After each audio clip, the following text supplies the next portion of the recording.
Ang San Miguel ngayon ay merong problema dahil of course alam natin natalo na sila dito sa Game 6 o dito sa Game 5 rather.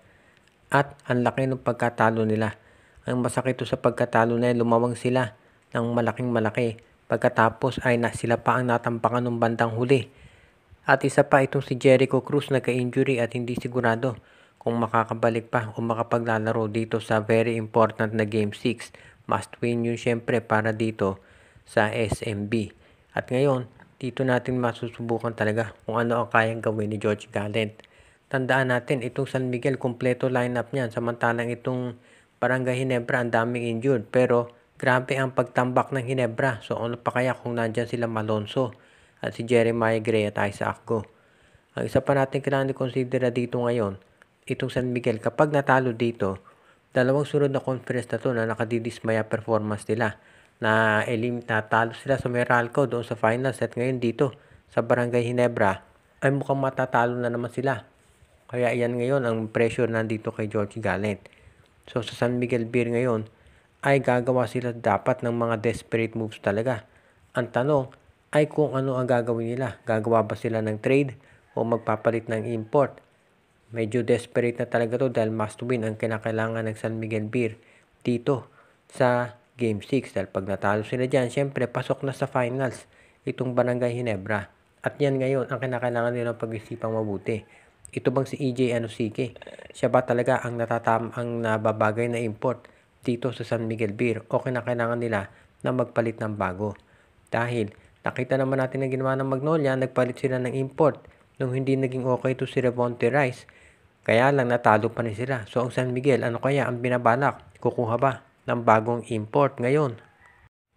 Panalo na ang Barangay Ginebra sa Game 4 at dahil dito isang panalo na lang sa Game 6 ay pasok na sila sa finals kontra sa TNT Tropang Giga.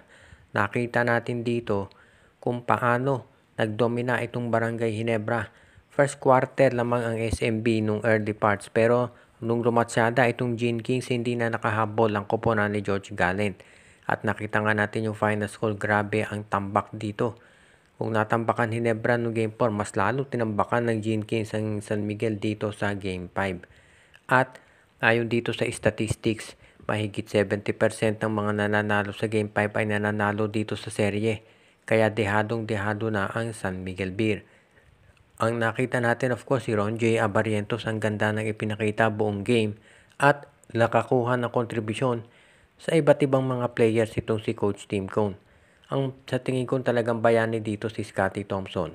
Dahil no first quarter siya ang bumuhat sa Barangay Ginebra at sinigurado na hindi aabot ng 20 yung lamang ng San Miguel. Kaya ang tingin ko napakalaking bagay no ginawa ni Scotty Thompson doon. Kaya dito natin makikita talaga na ang ganda ng composure ng Ginebra. Uulitin natin, ang Ginebra hindi kumpleto lineup.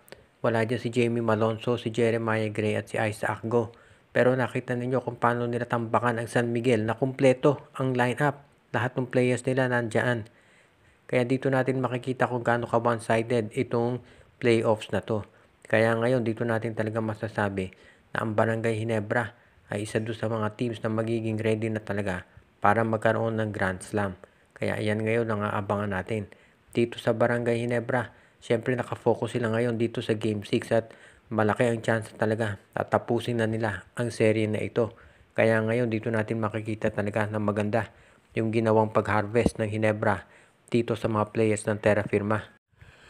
Habang itong mga teams ng ROS, well actually ang ROS eliminated na. So itong San Miguel at Ginebra ay nakafocus dito sa finals at itong TNT ay nagpapahinga.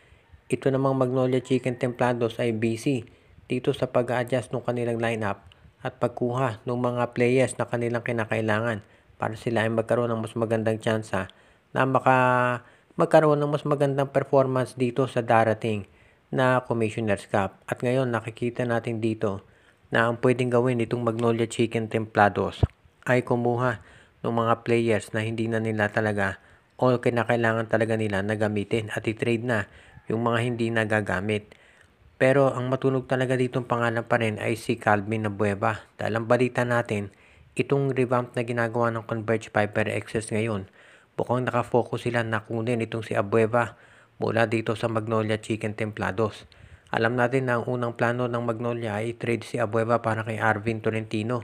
Pero mukhang hindi natuloy ang trade na yan. At ngayon ang Converge, mukhang interesado na kunin pa rin si Abueva. Posibleng mangyari na ito si Abueva i-trade nga ng Magnolia dito sa Northport kapalit ni Arvin Tolentino. Pero ito namang si Abueva pag nasa Northport na, pwede i-trade yan ng Northport sa Converge kapalit ni Jeyo Ambohot o kaya kung sino mang player ang gugustuhin ng Batang Pierre.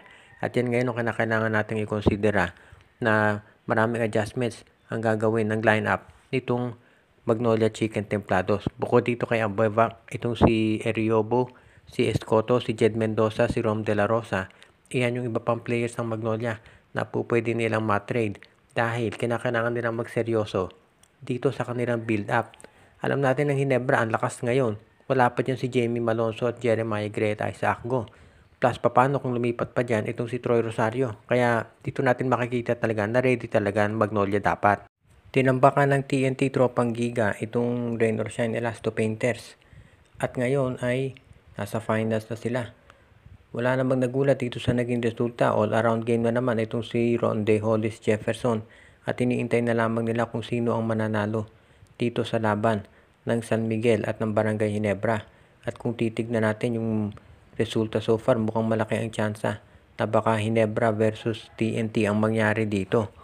Kumpiyansa si Coach Chot Reyes na magiging maganda ang laban nila dito sa Barangay Ginebra dahil nasa kanila na yung mga pyesa na kanilang kinakailangan. Kaya ngayon, ito ang aabangan natin. Dito syempre sa Barangay Ginebra, of course, alam natin si Justin Brownlee at dito naman sa TNT si Ronde Hollis Jefferson. Ang naging magandang surprise talaga dito sa TNT itong si Rain ng Batak dahil naging very consistent siya dito sa playoff series kontra sa Rain or Shine Elasto Painters. At yan ang magiging maganda ngayong senyales na itong TNT talaga ay ready na magkampiyon. Alam natin na itong Meralco tinalo ang SMP doon sa nakaraang finals. So susubukan ng MVP group na makadalawang sunod na. Kung yan ay mangyari, asahan natin na magiging matindi revamp dito sa SMC group. Kasi kahit sino naman ang manalo dito sa San Miguel versus Ginebra, sigurado namang SMC versus MVP yung magiging labanan sa finals. So yan ang aabangan natin ngayon. Kung sakaling manalo itong TNT Tropang Giga ng kampyonato, mavivindicate si Coach Chot Reyes at dito lalabas na tama yung desisyon nila na ibalik siya at gawin ulit team manager si Jojo Lastimosa. Dahil alam natin maraming bumabatikos doon sa naging desisyon na yan. Kaya ngayon yan ang aabangan natin dito sa TNT Tropang Giga. Kung sakali na matuloy nga yung kanilang pangarap na mag-champion, napakalaking bagay nito para dito sa TNT Tropang Giga. Shout out kay Joseph Pineda, Joshua Giray Espejo at Rosales family. Binabati din natin si Edwin Carmona Jr., Ireneo Salangsang, Alicia Garcia, si Michael D. Katsakino Dukusin, pati na rin si Alfonso Dindin na 3D Balaba, Andreas Alexis at Mitch Bagares.